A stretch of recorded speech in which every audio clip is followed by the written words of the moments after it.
Samsung Q80T QLED TV review. Samsung targets gamers with this low latency stunner. The Samsung Q80T QLED TV is the new jumping on point if you want the cheapest full-array backlight QLED TV in the brand's 2020 lineup. Strategically positioned just below the Q90T, with which it shares a number of advanced features, and above the edge-lit Q70T, the Q80T is the very definition of middle ground, but its performance is far from middling. And for its $1,799 per £2,299 per $3,339 Australian dollars price tag, you'd certainly hope so.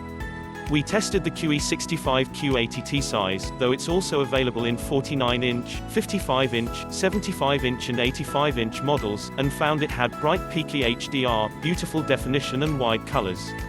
Make no mistake, the Samsung Q80T QLED TV looks every bit as pretty as you'd hope, while packing some surprises to boot. It's inevitable that the Q80T, which features a fouled, full-array local dimming backlight, is not going to be the slimmest flat screen on the shelves, but for most buyers the extra bulk is going to be worth it. Samsung's designers have gone some way to mitigating this extra depth by framing the panel with a ridiculously minimal bezel, creating the illusion that pictures are magically hanging in the air. Connectivity is excellent, too, with 4 HDMIs that offer advanced and varying specifications. There's 4K at 120 FPS support on HDMI 4, and EARC on input 3. The set can handle 4K at 60 Hz, expected from PlayStation 5 and Xbox Series X games, 2K at 120 Hz, plus VRR, variable refresh rate, and ALLM, auto low latency mode. FreeSync support is included for PC AMD gamers too. Rounding things out are 2 USB ports, digital optical audio out, Ethernet to support Wi-Fi and Bluetooth, and a common interface slot, for all those territories which require one. You almost certainly won't need everything on offer, but it's nice to have them in reserve. The screen is bundled with 2 remote controls, one the usual button-strewn offering most of us will gravitate to, the other a simplified pointer. Designed TLDR, the Q80T may not win any beauty prizes, but it sports a bezel barely big enough to contain its images. The futuristic HDMI provision is a cut above the norm too. Samsung has made some revisions to its Tizen Smart TV platform this year to improve usability. The launcher bar is a little smaller, allowing more apps to sit on screen without a need to scroll. When viewed on the larger Q80T models, this makes perfect sense. There's also enhanced connected device discovery, making it easier to jump between inputs. Also new this season is mobile multi-view with casting, which enables 2 screens, the main TV image and your smartphone, to be watched simultaneously. While there's no Freeview Play tuner on the UK edition of the set, all key catch-up TV channels are supported, along with Netflix, Amazon Prime Video, Disney+, Rakuten TV, Apple TV and YouTube, to name but a few. Samsung's Ambient Mode also makes a welcome return, allowing the QLED screen to serve as a gallery for JPEGs or artworks, or double as a news ticker or clock. Smart TV TLDR, overflowing with bingeable streaming apps, and bolstered by Ambient Mode, this slightly smarter QLED ticks all the right boxes. Newcomer multi-view mode with casting will probably have limited appeal, but for YouTube tutorial addicts and Twitch gamers, it's undeniably useful. Normally, it's 4K HDR performance that steals all the headlines in a TV review. But that's not entirely the case here. Thanks to the set's UHD quantum image processor, which has trickled down from Samsung's 8K flagships, and some new AI smarts, the Q80T's performance with HD SDR content is a real showstopper.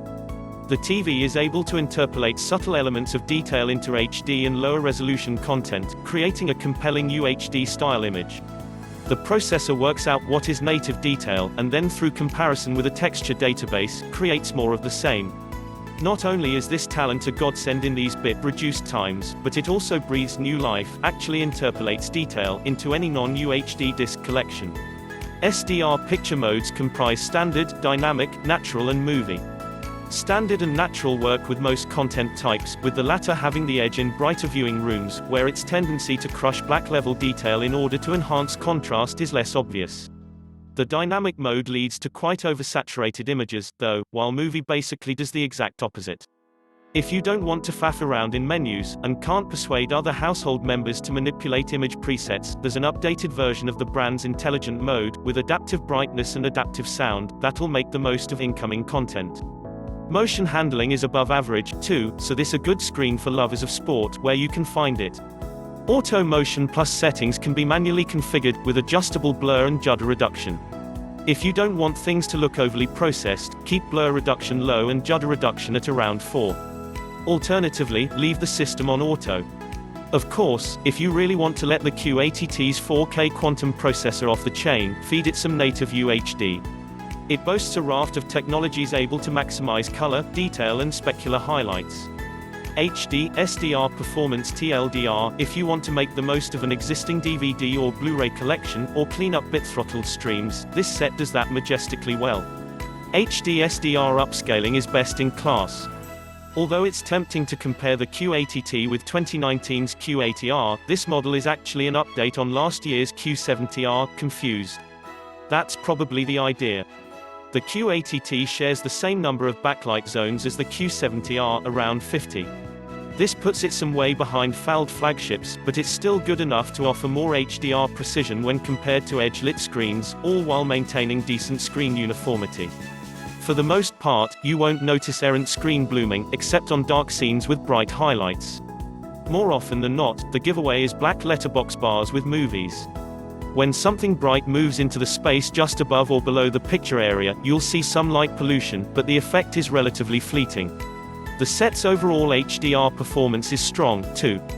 We measured peak brightness just under 900 candelas per meter, aka nits, using a 10% HDR window. This range covers most commercially produced HDR content, and presents bright highlights that add sparkle and depth to images. Infuriatingly, though, there's no support for Dolby Vision. Samsung maintains it doesn't need it, although its reticence to embrace what is a universal dynamic metadata standard appears more political than practical. On the plus side, there is provision for HDR10 Plus used by Amazon Prime in place of Dolby Vision, as well as static HDR10 and broadcast standard HLG. 4K, HDR Performance TLDR. While this set offers fewer dimming zones than last year's Q80R model, blooming is minimal while keeping contrast, and HDR performance is kept high. The latest iteration of Samsung's 4K quantum processor ensures super definition and rich color, making this a great all-rounder. While the Q80T looks fairly conservative, it actually boasts a rather radical sound system. Rather than just relying on downward-firing stereo drivers, Samsung's designers have added a second pair at the top left and right of the display. This enables the screen to produce a sound stage that's both high and wide. We're not talking Dolby Atmos immersion, although if you want to bitstream that out over HDMI to a waiting soundbar or home cinema system, you can, but we are talking about an impressive wall of noise. The implementation dovetails with the brand's OTS object tracking sound audio system, which adds a level of directionality to movement on screen. Dialogue locks to the center of the picture, while stereo pans enjoy an enhanced sense of spatial movement. Total audio output is rated at 60W, more than enough for the average movie night. The audio quality itself is mid-fi at best, but the end result remains entirely satisfying. Stressing the Q80T's credentials as a gaming display are some truly impressive low-latency figures, though one consequence of chasing the lowest possible image lag is a deterioration in image quality. When you turn off all the processing in a panel, you're sacrificing a lot of the good stuff. That's why Samsung offers a dedicated Game Motion Plus, which includes blur and judder reduction, plus optional LED clear motion. Even with this processing suite engaged, image lag is an admirably low 19.7 milliseconds, 1080/60ths. For truly competitive players, this can be switched off, dropping image lag to just 8.7 ms. Lag that low is truly remarkable for a consumer TV. Of course, if you spend most of your time playing Animal Crossing, we advise sticking to the standard image preset, and enjoying the picture dividends that brings. A high launch price makes the Q80T vulnerable to some strong competition. Most obviously, there's Sony's 65-inch XH95 LED. While this model lacks the same cutting-edge processing as the Q80T, it competes with arguably more style, Dolby Vision and IMAX enhanced support, plus ambient optimization, which optimizes picture and sound quality for any viewing environment. Alternatively, you could save a packet and go for Philips 65 OLED 754, a super value OLED screen with universal HDR, Dolby Vision and HDR10+, excellent image quality and crowd-pleasing ambilight. Thanks for watching. Please subscribe for more upcoming videos.